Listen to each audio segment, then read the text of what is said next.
जय श्री राम। निधरक बैठी कहाई कटुबानी, सुनत कठिनता यति अकुलानी। जीव कमान बचन सरना, ना मनो महि मृदु लक्ष्य समाना। कैकेयी को भवन में बेधड़क बैठी हुई ऐसी कड़वी वाणी कह रही है जिसे सुनकर स्वयं कठोरता भी अत्यंत व्याकुल हो उठी। जीव धनुष हैं, वचन बहुत से तीर हैं और मानो राजा ही कोमल निशाने के समान हैं। जनु कठोर पनु धरे शरीरु, सिखई धनुष विद्या बरवीरु। सब प्रसंग रघुपति सुनाई, बैठ मनहु तनु धरि निठुराई। इस सारे साज सामान के साथ मानो स्वयं कठोरपन श्रेष्ठ वीर का शरीर धारण करके धनुष विद्या सीख रहा है।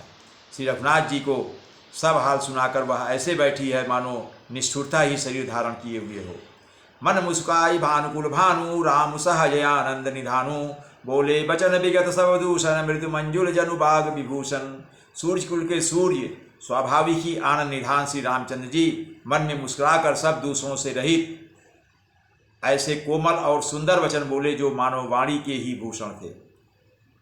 सुन जननी सोई सुत बड़ भागी, जो पितु मातु वचन अनुरागी। तनय मातु पितु तो सनिहारा, दुर्लभ जननी सकल संसारा। हे माता सुनो, वही पुत्र बड़ भागी है जो पिता माता के वचनों का अनुरागी हो, अर्थात माता पिता के वचनों का पालन करने वाला हो। आज्ञा के पालन के द्वारा ही माता पिता को संतुष्ट करने वाला पुत्र हे जननी इस संसार में दुर्लभ है। विरले ही मिलते हैं जो माता पिता को की आज्ञा का पालन करें। मुनि जन मिलन विशेष बने, सबई भांति हित मोर। तेहि माँ पितु आयसु बहुरी, सम्मत जननी तोर। वन में विशेष रूप से मुनियों का मिलाप होगा, जिसमें मेरा सभी प्रकार से कल्याण होगा। उसमें भी फिर पिताजी की आज्ञा और हे जननी तुम्हारी सम्मति है। भरत प्राण प्रिय पावहि राजू, विधि सब विधि मोहि सन्मुख आजू। जौन जाऊँ बन ऐसे उकाजा, प्रथम गणी मोहि मूल समाजा। भगवान राम आगे बोलते हैं, और प्राण प्रिय भरत राज पावेंगे। इन सभी बातों को देखकर यह प्रतीत होता है कि आज विधाता ने सब प्रकार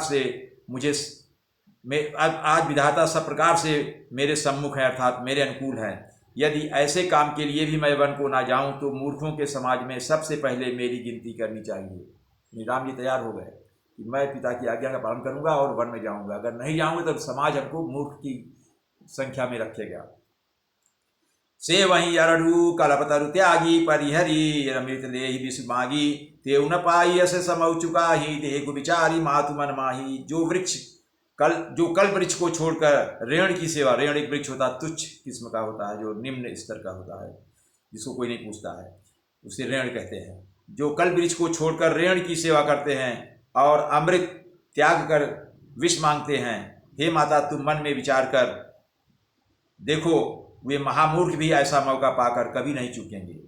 अम्बु एक दुख मोहि विशेषी, निपट बिकल नर नायक देखी। थोरहि बात पितहि दुख भारी, होति प्रीत न मोहि मैं तारी।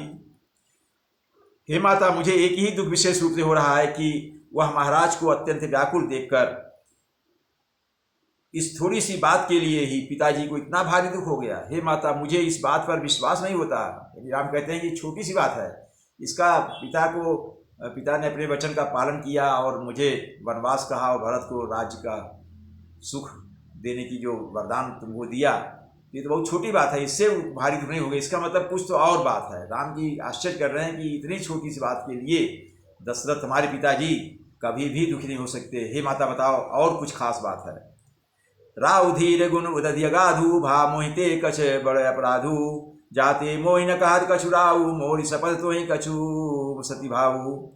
क्योंकि महाराज तो बड़े ही धीर, राम जी आगे कह रहे हैं, क्योंकि महाराज तो बड़े ही धीर और गुणों के अथाह समुद्र हैं। अवश्य मुझसे कोई बड़ा अपराध हो गया है जिसके कारण महाराज मुझसे कुछ नहीं कहते। तुम्हें मेरी संगत है माता, तुम सच सच बताओ क्या बात है। सहज सरल रघुबर बचन है, कुमति कुटिल करि जान। चलई जोंक जल बक्र गति, यद्यपि सलिलु समान।